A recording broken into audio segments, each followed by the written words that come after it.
Hello, everyone. It's Saturday night. Welcome to Starfleet Tactical. I am Chris Weave. As always, I have with me Patrick Doyle.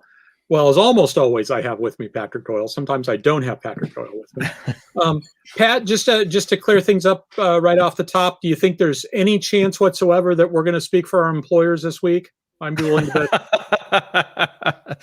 No. I'm not planning on doing that either. I'm just too tired. Yeah. Okay. Well, that's good because I'm just not planning on doing that either. So, how was your week? Irritating and annoying, but it would involve me speaking about my employer or one of them. So, so I will not. Good news from one, annoyance from another. Let's just keep it vague like that. So was it the employer that you wear a uniform for, or was it the employer that you wear a uniform for? Yes, exactly. That's exactly it. Yeah, I understand how that goes. I've been in situations where I found my employer to be causing me frustration too. Yes. So in this particular, like I said, good news from one, annoyance from another, and I'll leave it at that. So, okay, well, that can happen. Hey, I was thinking, I think we talked about this after the show last week, that this is actually the 1-year anniversary, effectively, of this starting. Wow. Really? A whole year already? Yeah, because you're right. It is May, isn't it? Yeah. Yeah, that first episode where I was on Trek After Dark or Axanar After Dark, whatever it was that Alec invited me to be on the show. That was the 9th of May of last year. Ah. And that actually started off, I remember, I knew that Alec had was doing the show. I had seen the show a couple of times. And he sends me this message on Facebook. He says, "Hey, how you doing?" And I thought to myself, he wants me to be on the show. And then we chat back and forth. He goes, "Hey, what are you doing Saturday night?" So, nice. Yeah, that worked out great. I acquired a new hobby that I never knew that I wanted to do. So that worked out well. There you go. So hopefully I haven't talked to Alec in a while but hopefully once they get everything moved, hopefully he'll get high capacity internet at his house and he can join us more often. So I'd like to see that happen. Well, I've heard of this thing where we could attach string to two cans. We can maybe try that. And smoke signals. And I also we've talked about, I don't think we've mentioned this on the air, but just I'll go ahead and let everybody know. We're talking about the idea of once we're at the point where it's sort of safe to travel routinely, of Pat and I just going down to Atlanta and us doing a show from the bridge. And doing that sooner rather than later kind of got put on hold because they're moving the studio. Even as we speak, I think they're moving the studio. So we'll have to wait for all that stuff to get set back up again, and that may take a while. But hey, there's a question here. So we've been doing this for a year, but how many episodes before we got into Starfleet Tactics? Well, the first, that's actually. I think the answer was 3 because the first, at least, it was like 3. There was Warhammer, there was Spam, there was. Yeah, I want to say it was 3 before we talked about Starfleet. Yeah. That first episode was like an hour and a half of Warhammer 40K. Yeah. And then the second one, I can't remember what the second one was, but it also wasn't Starfleet. So. No. So, I don't think I was there yet. No, so I think you either joined for the 3rd or the 4th. I think it was the 4th. I think I did 3 with Alec. And then on a Wednesday, they had somebody who was canceling for the Wednesday show, and Lissa sent out the word, "Hey, we've had a cancellation. Is anybody available on Wednesday?" And I said, "No, it's too late for me on a school night. I got to work the next day. But I know a guy. And I gave him, That works. I know a guy, and he's an airline pilot and a naval officer, and he would be a good guy for the Wednesday show. And so Pat did the Wednesday show, right. And then we both did the Saturday show, and we've been doing it ever since. With the exception of we had to cancel one time. We canceled when Alec had COVID, and we canceled at least one other time when just everybody's schedules went to shit and we couldn't make it happen. So we've been pretty consistent. We've been pretty consistent. I mean, this is show number 47, and we've got like another 3 or 4. So I think it must be that I did 2 and then you did the third one, because that would take us to, if this is 47, that would take us to 50, and 52 is what we would expect for 1 year's worth of shows. And so I think we missed 2 or 3, so that works. That works. So, but in any event, so go ahead. Oh, no, nothing. I was just nothing. Okay. Go right ahead. I was just going to say I had a long conversation with an old gaming buddy of mine until like 10 minutes before the show started. That's why I logged on so late. Who I hadn't talked to him since like the very early days of, actually, I don't think I talked with him at all during COVID. But he lives in Peoria, and he's an old friend of mine. We both lived in the DC area at one point.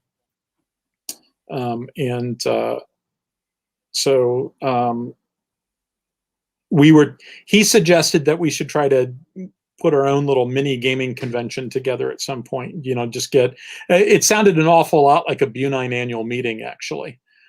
Just, go and rent some rooms at a hotel and get a conference room and just play games for 3 days. Yeah, but we've never played games at a Bunine thing. No. But I mean, in terms of like the logistics of it, right? Everybody okay. just got it. Yeah.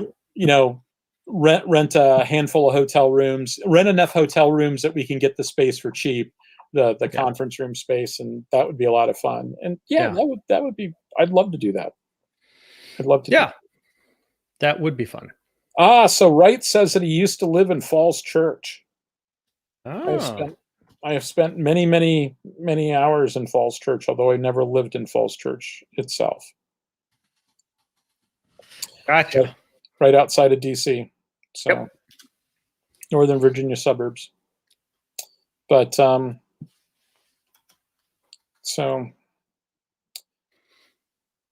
well, what are we going to talk about today, Chris? I put together, I said a while back that at some point I'd like to do a little bit more on modular ship construction stuff. And it's a topic that just sort of keeps coming up. And so I thought that might actually be a good topic for this week. So I put together a few slides on that. Okay, cool. So sounds good. Usually when Pat and I do this, we try to, one of us will take the lead, but we try to make sure the other one sees the slides in advance. In this particular case, I didn't do that. So this will be the first time that Pat's seen these slides too. So in order for me to do this, I have to do a little bit of reconfiguration of my computer so that everything fits, because otherwise, if I do it the wrong way, what you guys will see is it'll have weird black bars on it. So let me work on configuring this real quick and make sure I've got it set up on the. Oh, you know what? That's not as complicated as I thought, actually, because I have it set to. Yeah. Okay. I forgot. I don't have this one set to the presentation mode where it takes over all your screens. So.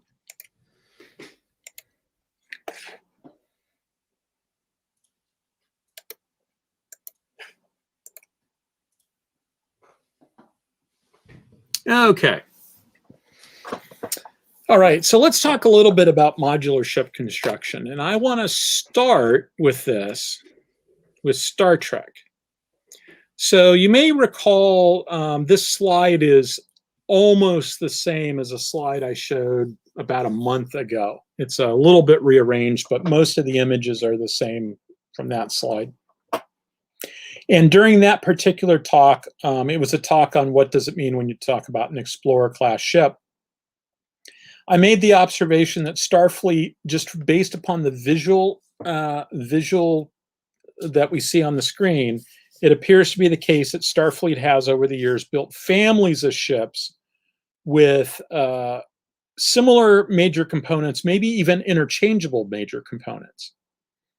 And by that, I mean like engines, primary hulls, sometimes secondary hulls. So I labeled a few of these here. For instance, if you look at the component A, the engine on the Enterprise refit, you'll see same as the engine on the Miranda, same as the engine on the Constellation turned sideways, or at least really, really close to it.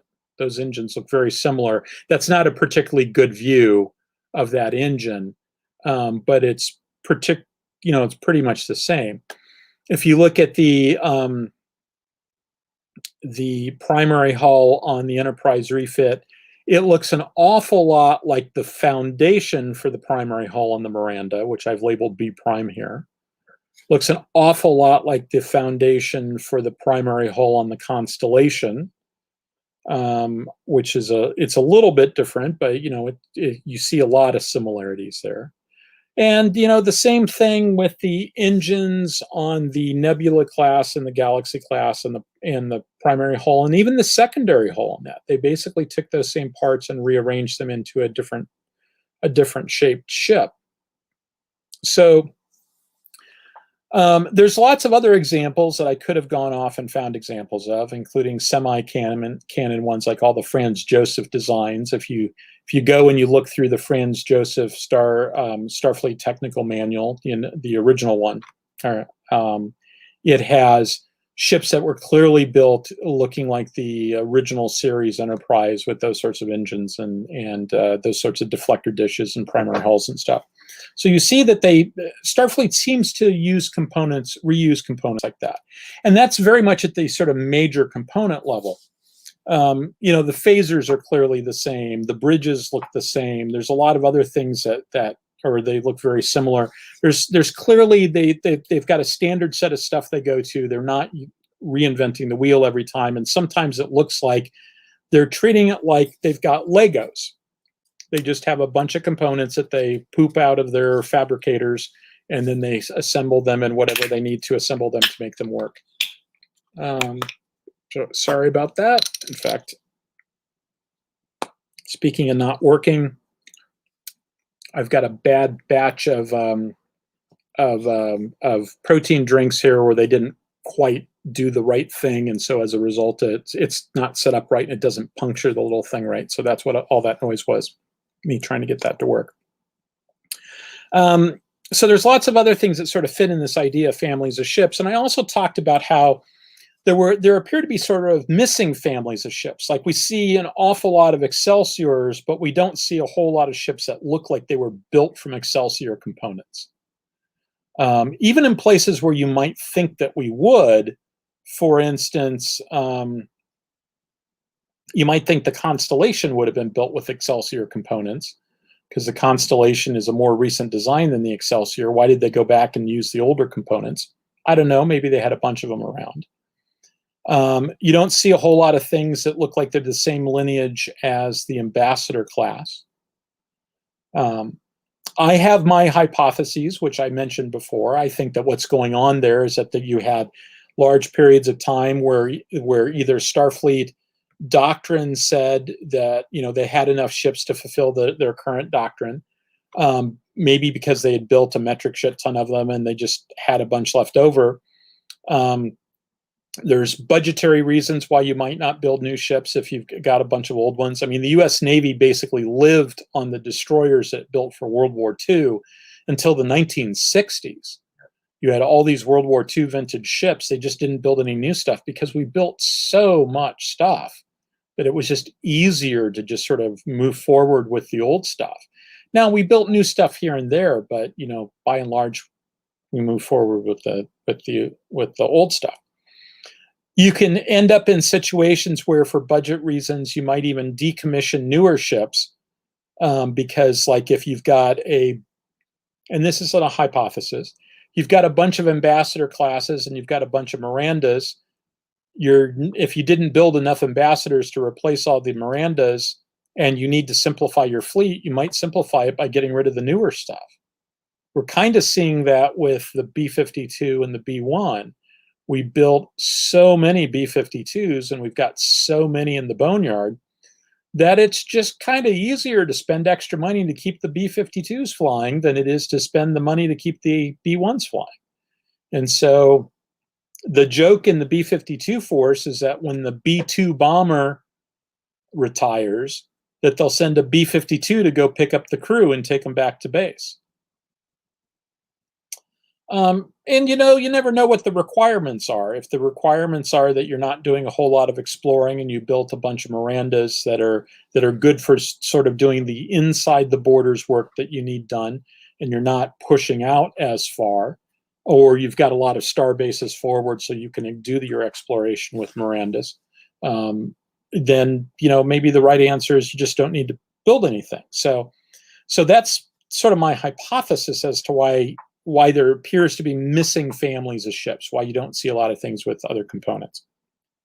It's probably worth pointing out that Star Trek is a TV show and they kit bash stuff to whatever they need for a given particular episode, and that when push comes to shove, maybe Sternbach and Okuda had thoughts along these lines, but it's highly unlikely that any of the other writers spent a whole lot of time thinking about this, that it was really probably something that just happened on the model maker side of things.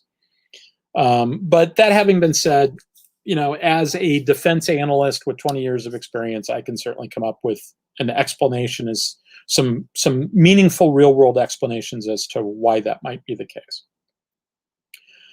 So I guess I'm kind of making the argument here that Starfleet ships look like they're modular. But modular can mean a lot of different things. It doesn't just mean that, you can swap engines around. It can mean a bunch of other different things. And in the real world, it does mean a bunch of other different things because, of course, we don't build ships like this in the real world. Ships have to go through the water. And so we don't, you don't have just these things all over the place.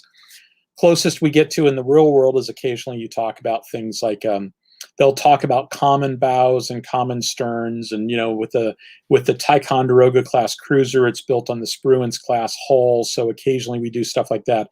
The Forrestal class aircraft carrier was built on a Montana class hull, so that was originally a battleship hull, which led to a very, very interesting situation that occurred for a guy I knew in a mailing list. Got a visit from the FBI when he was 12 or 14, something like that, because he had written to the David Taylor Model Basin asking for plans of the Montana class battleship because he wanted to scratch build the model of it.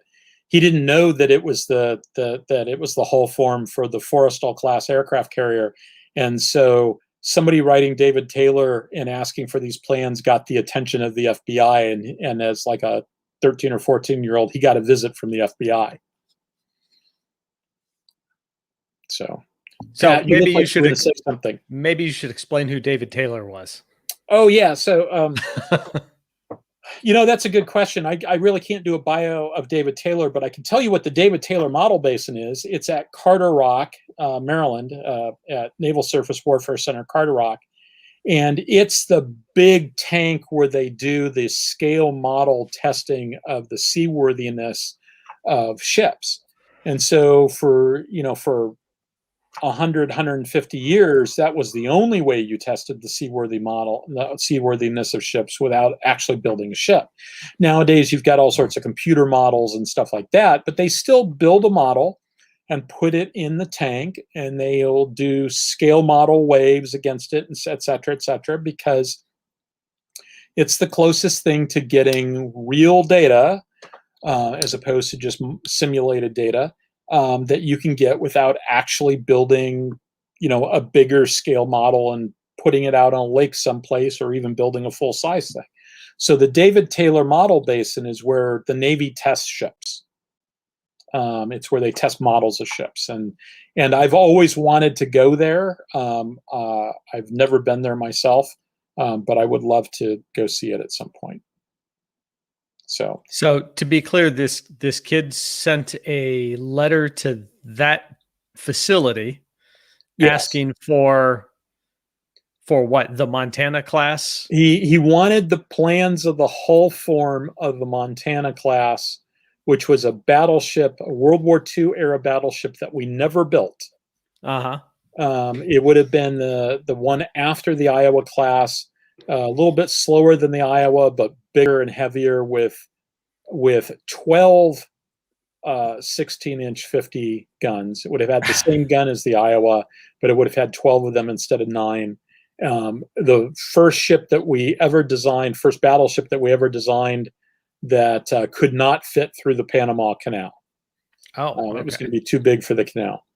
And so we never built the thing. They laid it down and they ended up scrapping it. The engines, or did we lay it down? We may not have laid it down.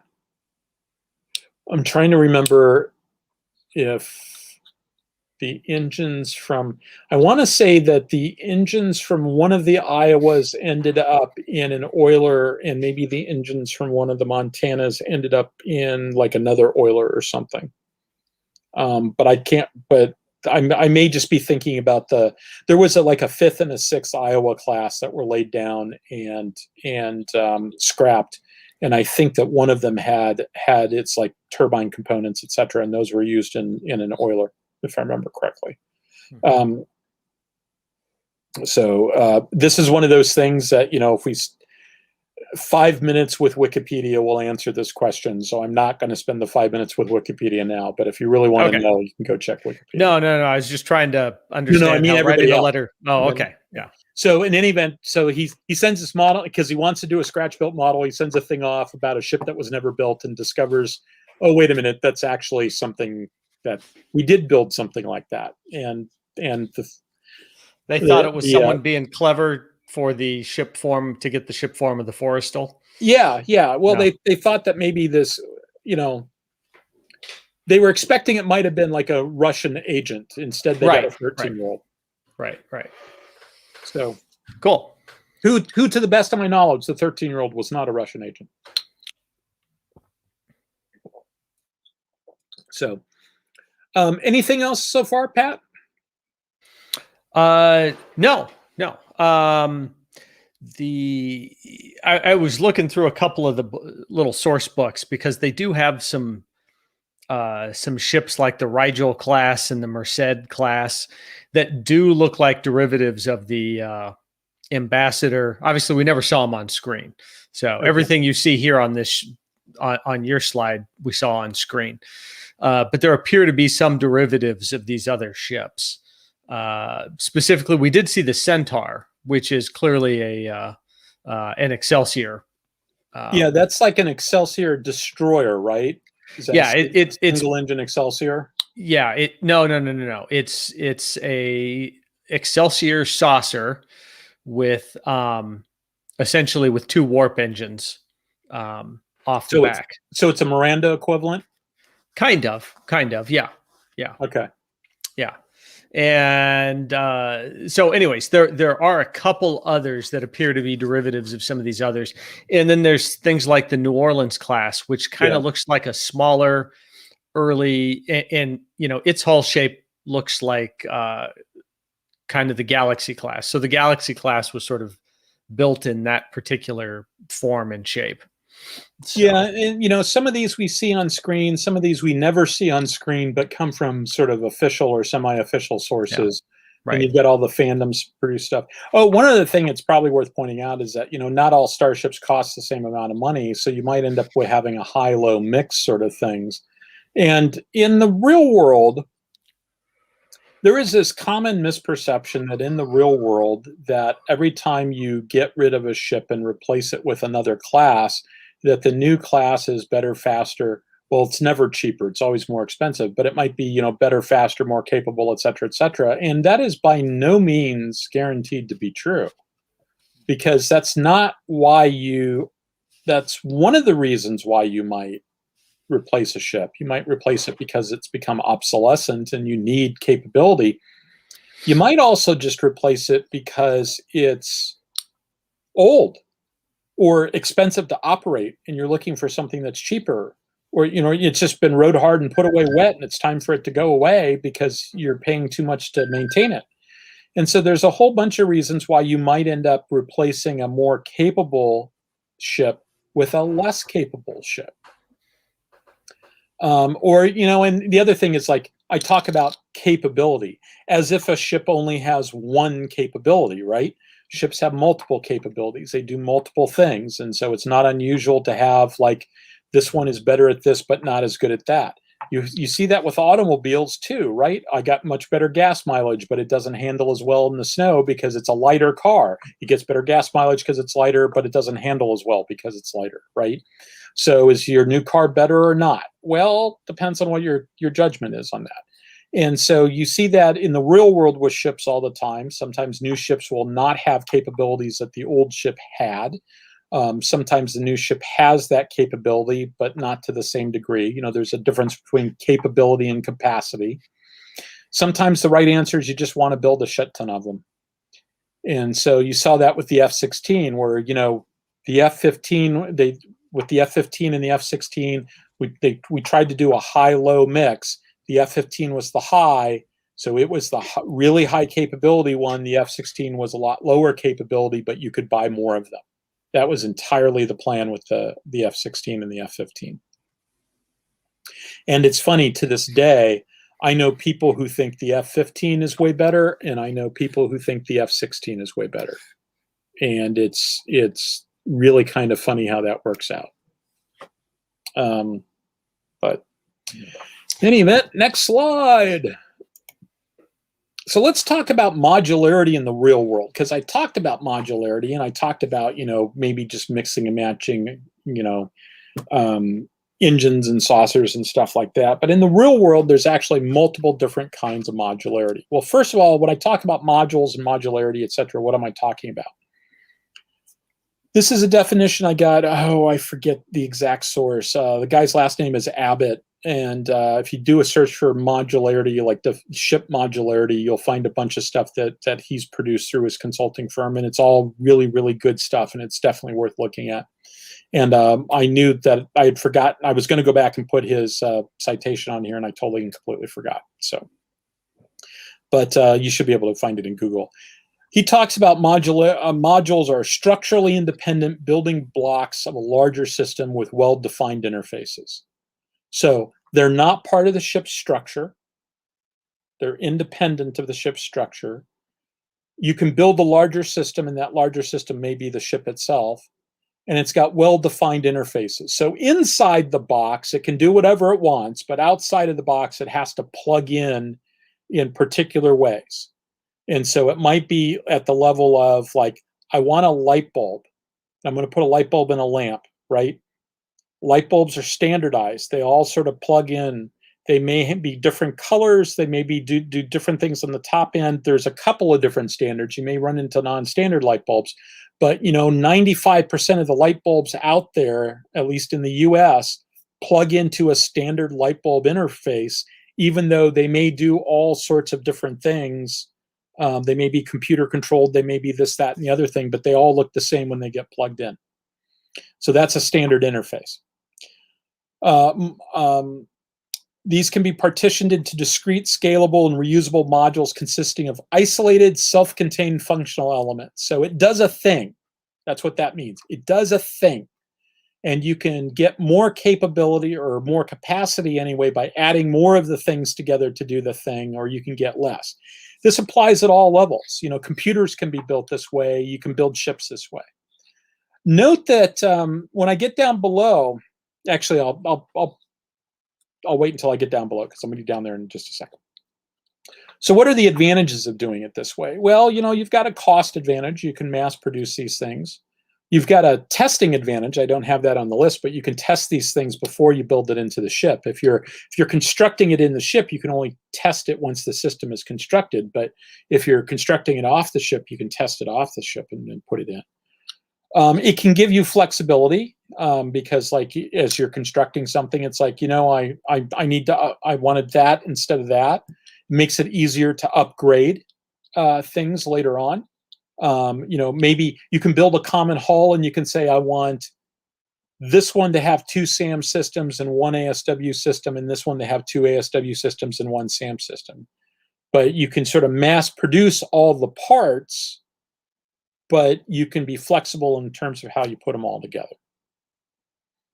A lot of that kind of sounds like the stuff that we see Starfleet doing.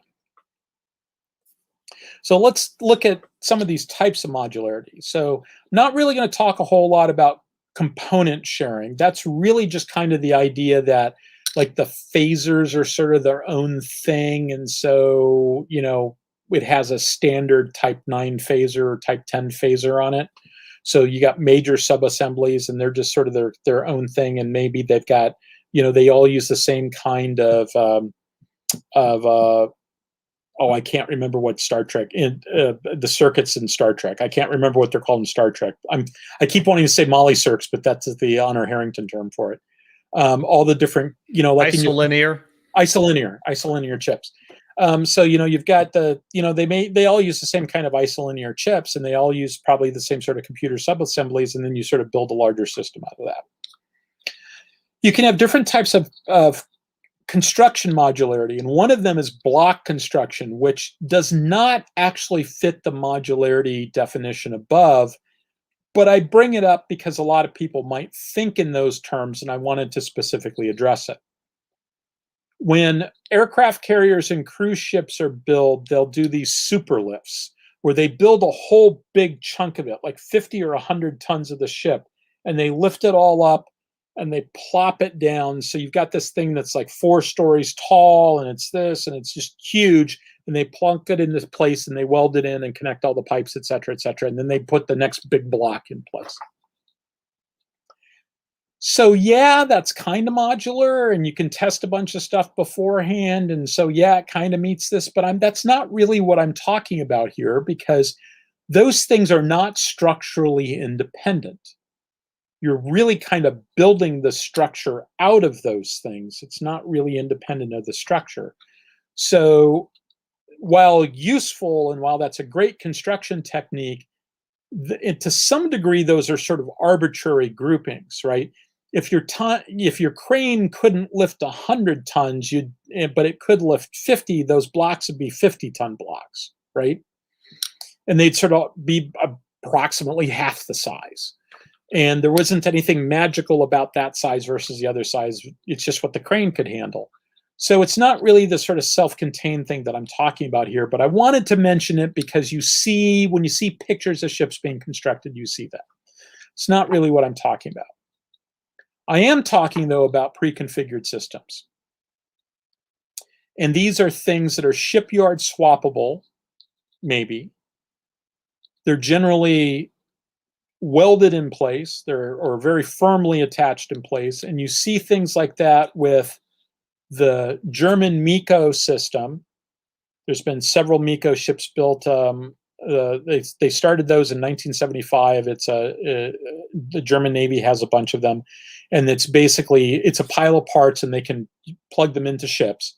But they're really intended to be permanent in the ship. You can swap them out in a shipyard. You can go and cut them out and stuff like that. But they're really kind of intended to be permanent.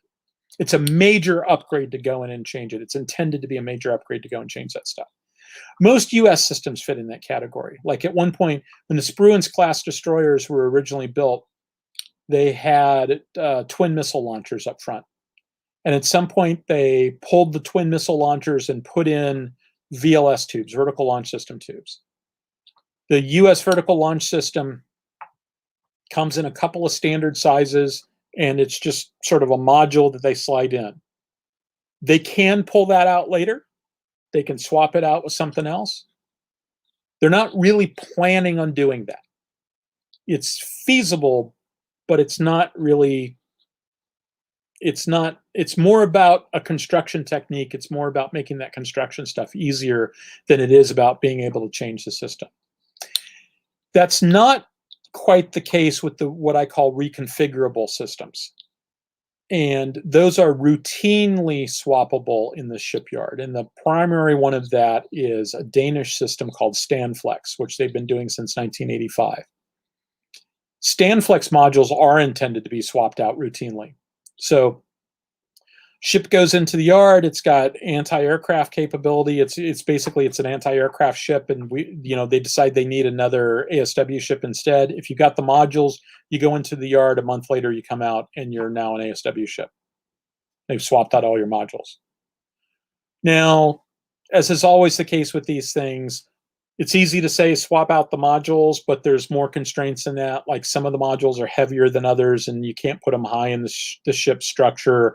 If your module is going to, like the module to the right here, that's an ASW module. I believe it's a variable depth sonar that hangs off the back. There's like a crane there that you can't quite see that sort of extends out there. But the that yellow piece that there, I think is. I think that's actually the thing that they lower into the water. You probably want to put that like at the stern of the ship, because that's where it's going to be useful.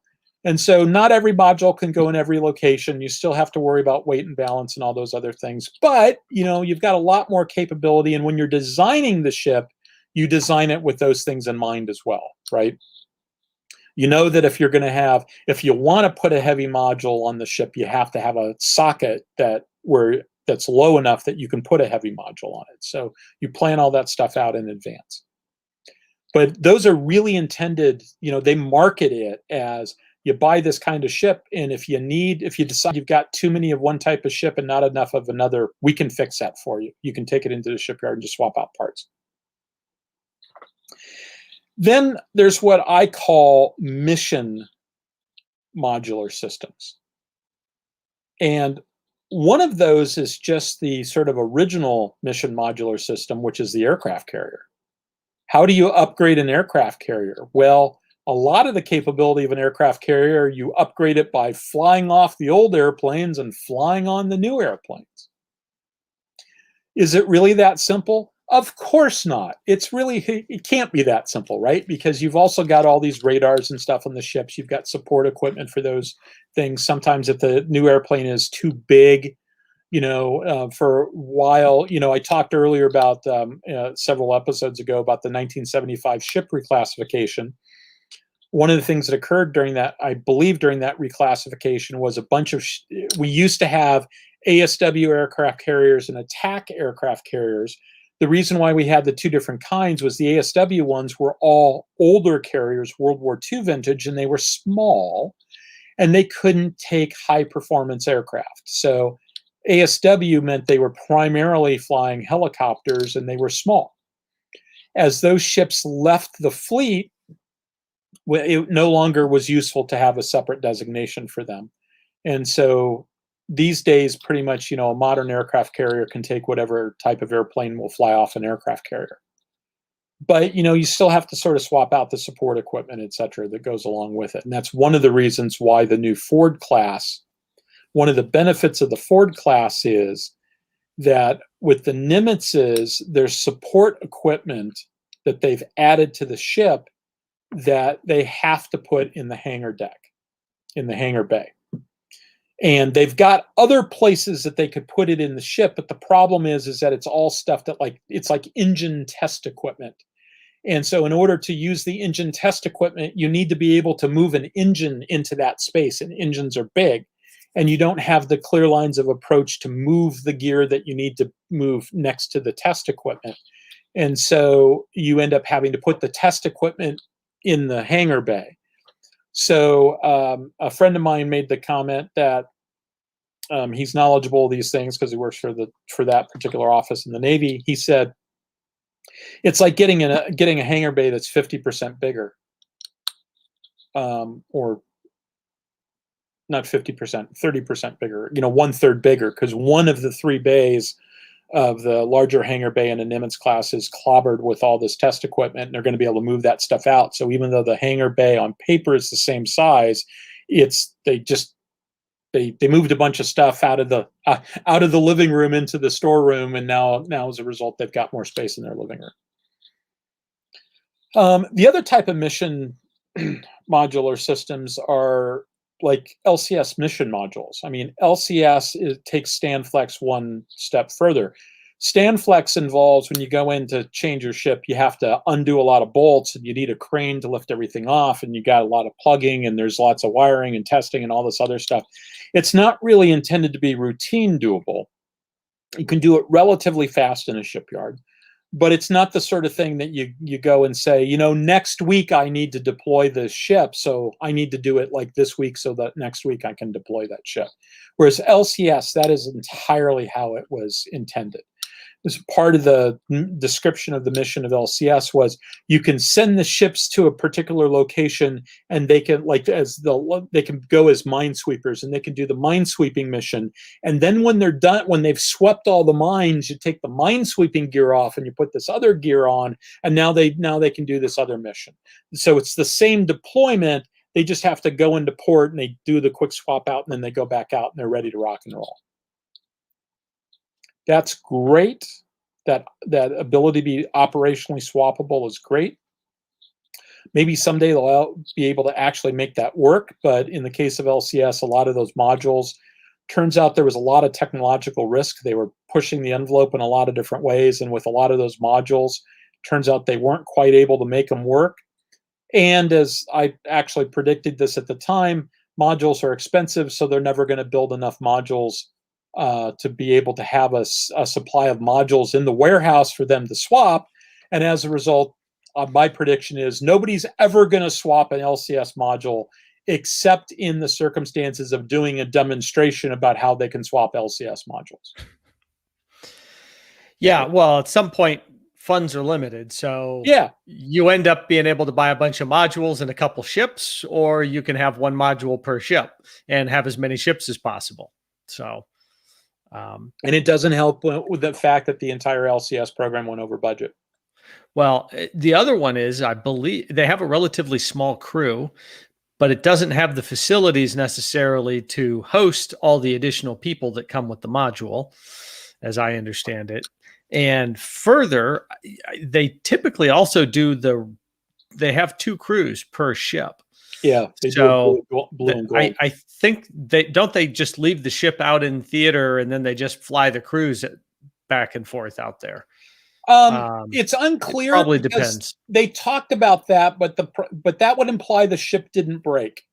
Yeah. But the other one is if you have blue and gold crews, I mean that's great because you get maybe more use out of the thing, but people tend to be the more expensive thing than the equipment. So you end up with a lot of people for that one show. Well, more so because they ran into a couple of problems there. One is these things had very small crews.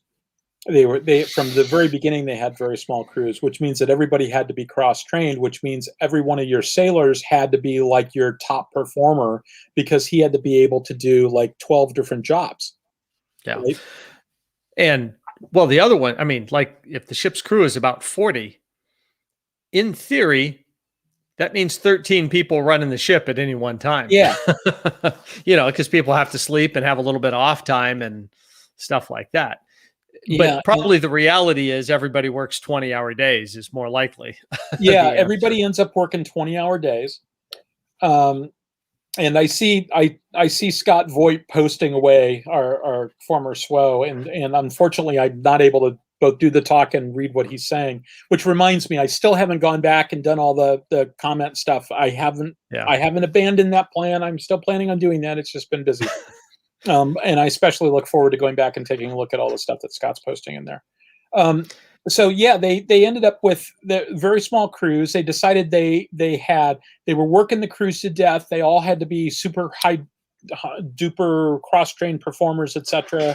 Those are very limited guys, and then so they're all thoroughbreds, and then they're beating them like rented mules. And they concluded that they needed to increase the size of the crews. And the original plan was that you had the ship's crew, and then you had the crew that goes along with the mission module. Okay, so you're going to put these crews in warehouses? What do you do with the crews when the mission modules are in the warehouse waiting for the call? In theory they can do training, et cetera, but in practice, this was one of those things that looked good on paper, but when you actually try to implement it, it didn't work so well. The Navy has a long history of trying to minimally man ships and ending up having to put people back on. They did that with the Spruance-class destroyers. There were entire departments that they said, "Oh, we don't need those auxiliary machinist guys because none of the equipment's going to break." That was great, wasn't it? And so they ended up having to like generate that capability and add people to the crew, and so you end up with people hot racking because they didn't plan to have these extra guys. LCS has had that problem in spades. And the other thing is because part of the plan was they were going to minimally man the ship, and so that meant that a lot of the maintenance would get done in port, and you'd end up hiring contractors to do the maintenance. And okay, that's all well and good, except you got to do damage control on this ship. And one of the ways that you know enough about your ship to be able to do damage control on it is that you've done all the maintenance. So like where all the valves are because you've had to find them in your maintenance checklist and check them out. Well, if you're not doing that stuff, you don't know the stuff you need to do damage control. And you don't have enough people to do damage control. You don't have enough people to do damage control. And these ships, and if you're working people to death, that's a great way to have all those really good people leave. Yeah, that's the last thing. So you've got somebody who's a super high performer, and the best case scenario is you get to write them a really big bonus check to try to get them to stay. And the worst case scenario is that doesn't work. Yeah. And so, I don't want to make it sound like I'm super duper critical of the Navy, across the board on this, because I'll give them credit. They keep it, they experiment with minimally manned, right? They go and they do it. And, you're never going, I remember making the comment in the same dinner conversation. I was having dinner with Norman Polmar, and it was the same conversation where I said, they're never going to build enough. I said three things. They're never going to build enough modules. They're just not. There's going to be some GAO report that says the plan is to leave all these modules in a warehouse and that's wasteful. And they'll end up just making the ship bigger so that instead of having 2 modules, they can have 3 and they can deploy all the modules, and we'll recreate the FIG-7, the Oliver Hazard Perry class frigate. They didn't recreate the FIG-7, but they did decide not to buy enough modules. And the third thing I said to Norman was, because we were talking about how we thought that the crew thing was going to be a total and complete fiasco. And I said, but you know what? You got to put the mark on the wall, right? If you say, instead of having 200 guys, we're going to have 100, maybe you end up with 150, and 150 is better than 200. Perhaps. It's interesting, though, like when we sold Oliver Hazard Perry class frigates to the Australians, they cut the crews in half. You know how they did that? They did that by having a different set of standards. So our standard says any given watch section can get the ship underway and perform inspections of all the spaces during their watch, and that you can man all warfare at sea. You can man all warfare areas at the same time. The Australians just decide, you know what? In port, we're going to accept the risk that we're going to have to call people back to the ship in order to get underway. At sea, we're just going to acknowledge the fact that we're not going to be able to do all warfare areas 24/7. That sounds like a Navy that wasn't hit on a Sunday early in the morning. Or it sounds like a Navy that's got a real serious personnel shortage. I mean, I know that. Well, yeah. I'm making a joke, of course. Yeah. Well, we sound like a Navy that wasn't hit on a Sunday morning. I mean, a recurring theme in naval engineering is, you go to war, you take a whole bunch of damage, you start doing things like, oh, well, we're not going to put the two machinery spaces next to each other. They have to be far apart. And then over the next 30 years after the war, it's like, it's really a pain to, it'd be so much easier if we put them right next to each other. And then you start putting stuff next to each other. And then you have I don't know, maybe a rowboat with a bomb in Yemen, a harbor in Yemen blows up and takes all your systems down. And you go, oh yeah, I remember why we had that stuff separated. And the number of they for the later build Arleigh Burkes, they split out the number of power stations on the ship, and they split out the machinery spaces differently and all that other stuff, because they took some combat damage and they went, oh yeah, we remember why we never did it, why the standard used to be the way it was before. The U.S. Navy isn't any different than anybody else in that regard. And when it comes to the manning things, I mean, the Australians have always had problems manning their Navy. I mean, they have a small submarine force, and every time they thought about expanding the submarine force, one of the problems they run into is they don't have enough submariners for the submarine force they have now. They just don't have enough dudes. And so that's a problem. And that's including the fact that a bunch of the people in the Australian Navy are actually from New Zealand. Commonwealth navies are weird, by the way.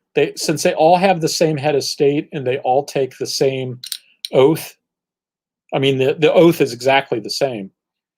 And so they have this tendency that it's not unusual for one Commonwealth country, a person from one Commonwealth country to go serve in the Navy of another one, which is just kind of weird.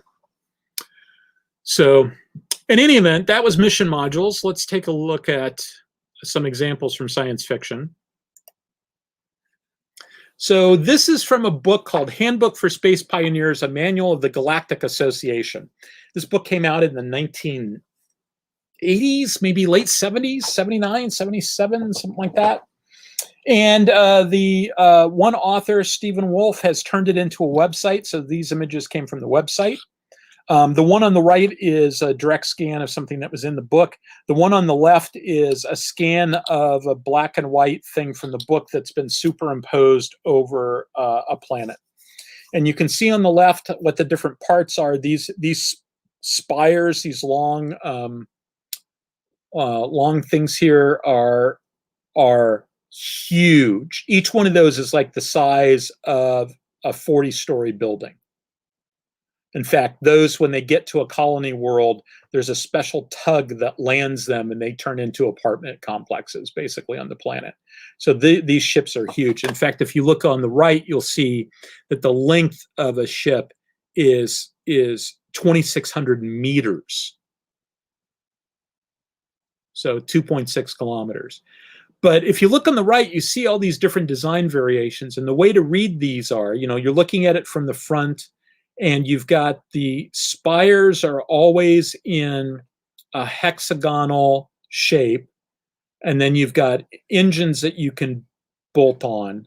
And so they've got everything from one hexagon and 4 engines, one hexagon and 3 engines, all sorts of different breakdowns of this. And that is about as modular as you can get.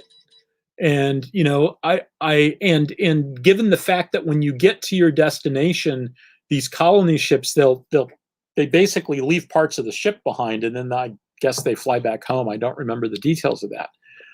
It's really kind of a nifty example of modularity.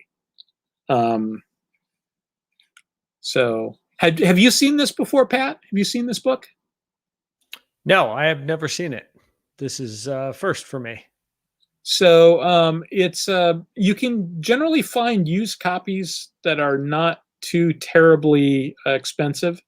The ship part of the book, I think, is really great. There's other parts that I mean, overall, I think I own 2 copies. I've got a hardcover one that's in storage, and a paperback one that's I have on my ready. I mean, I've got a copy. I could go get it if I wanted to and wave it in front of you. But I've got one in my small portable library that I have here in my apartment. So, but it's kind of nifty. Another example of a modular ship. This is from the Night's Dawn trilogy by Peter Hamilton. Now, all the stuff on the left, these are the different types of missiles they have. They call them combat wasps. I had a great big space there, and I decided to put combat wasps in it because the missiles are cool. But let's focus on the ship on the right, whereas you can see this is the Lady Macbeth. It's an atomist starship. There are two different factions in this universe, the Atomists and the Edenists. The Edenists grow their starships, the Atomists build them. And so you've got these modular habitation spheres in the middle and various other components, and then they just basically fit the other stuff around it.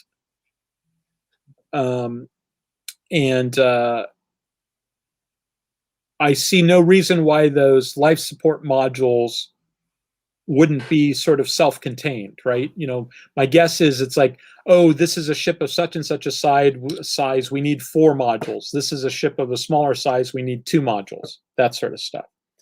So this strikes me as being a modular ship. It may not look modular from the outside, it just looks like a sphere that has something to do with their jump drive.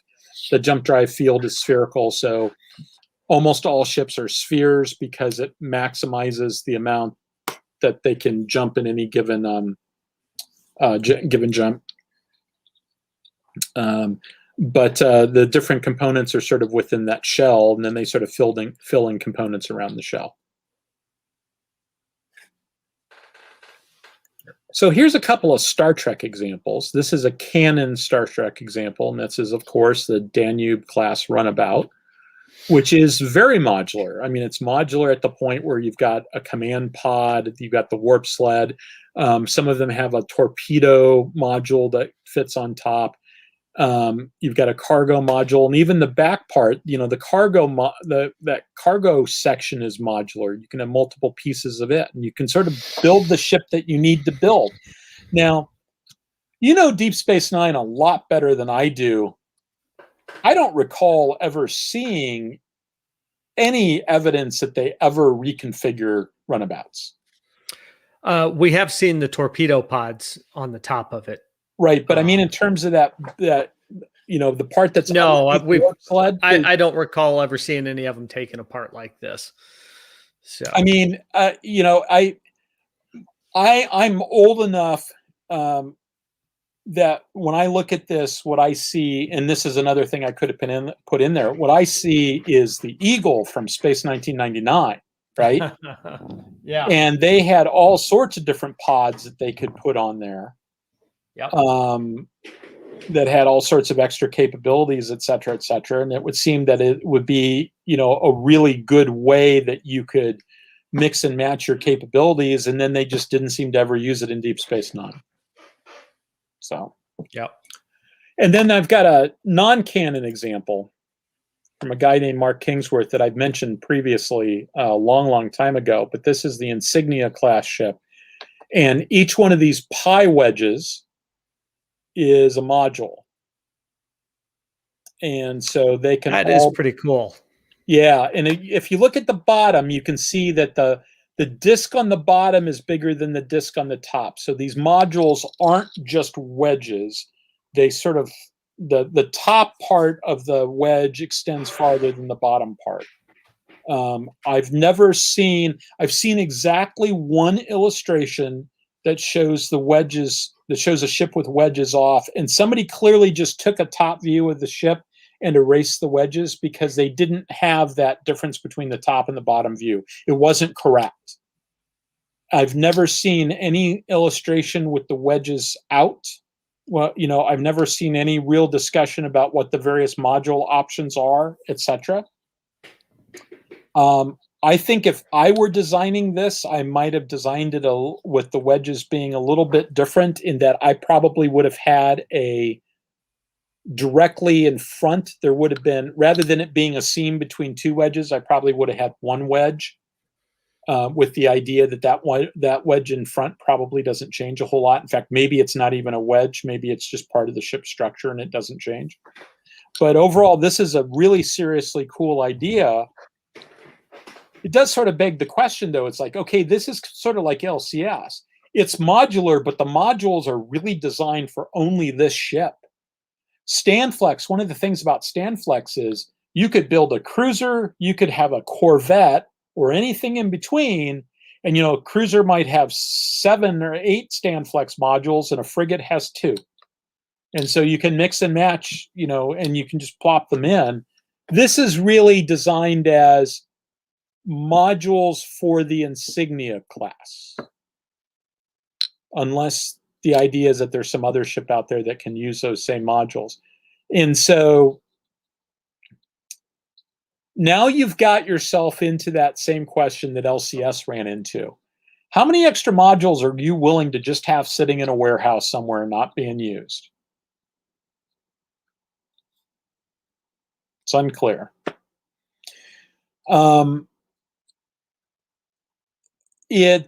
So you may recall from the rotary container ship thing, I talked about how you could basically use that like they were modules, and you could add weapons into the mix. Sharon Lee and Steve Miller in their Liaden series, I think in Plan B, the 4th book in the series, if I remember correctly, we first see the concept of the fact that the cargo pods on the freighters, that in various locations they have weapons pods because they understand that they may have to go to war at some point, and they don't want to build another ship, and so they can just swap out cargo pods for weapons pods. Maybe it's something like that, right? Maybe the idea is that you can configure for being an explorer, you can configure for being a scout, extra sensors or something, or you can configure for being a warship, in which case you might be more willing to have those things just sort of sitting around because it's cheaper than building the extra fleet that you're going to need if the balloon goes up. Those are some of the considerations that you might get into in something like this. I think that's my last slide. Yep, that's my last slide. So we're just about at the end. We're a minute or two over. Any thoughts on any of this, Pat? Anything you haven't said so far? No, I like the. I did like that other ship, but you're right. It's like how many modules do you have hanging out at the starbase while the ship's unless the ship is also kind of assigned to a particular base, so it's an extension. It's the Defiant on Deep Space Nine, right? It's the starship that's assigned to that particular base to go do missions. Then it might make a little more sense as opposed to the Explorer out alone and unafraid. So it probably makes sense for the modularity probably makes sense for something that's going to be in a particular area, I think. Well, in one of those earlier slides, I specifically talked about upgradability, and I didn't really talk about it a whole lot after that. I just read Chandler's comment. Take a look at that. Yeah. For this to be really like the LCS, the Federation Council needed to have 2 ship designs to create a competitive situation to decrease the price, but then buy both ships. Yeah, and I remember I was at the Naval War College when they did the bit where they said we're going to down select to 1, and then they made this announcement where they said, "Great news, we're going to increase the buy on both." Yeah, great news, we're not going to make a decision. Yeah, well, and it was like the 2 vendors made an offer that allowed us to lock in some savings, and so like the week before, 2 weeks before, they had been saying, the plan all along is that we're going to down select. We're going to buy 2 of each. We're going to test them. Then we're going to down select, and we'll get all these savings because we won't have to maintain 2 different systems. Because the combat systems were supposed to be the same, but really weren't. The modules were the same, but the computers and stuff weren't the same.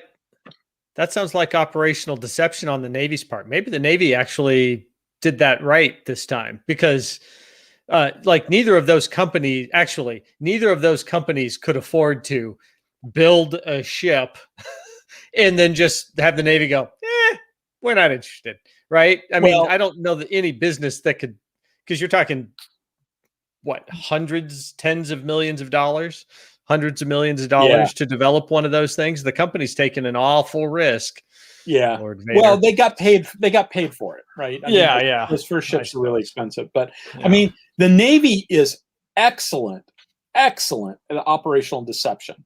I just wish that they'd apply it to somebody other than themselves. Yeah, I was going to say. But I started to make the comment about upgradability. How can the Navy predict what we're going to do if we don't know what the hell we're going to do? This Insignia-class ship, maybe this is just Starfleet's way of making things more upgradable, right? Rather than having to you send the old Enterprise in and you refit it into the Constitution 2 and you replace this and you replace that and it comes out looking totally different. Maybe their idea here is, I can just, I've got to upgrade to this one particular system and I just replace that wedge. And so I don't want to make it sound like this idea only makes sense if you've got a warehouse of extra things.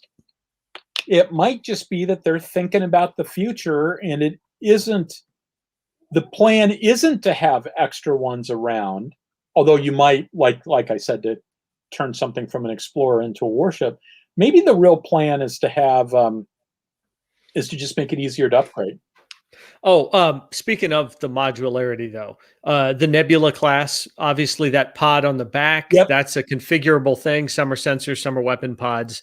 And then if you look through some of the books, like the Miranda-class, it's got the torpedo pod up top, but that could also be swapped out for sensor pods or, any number of other things. So there's certainly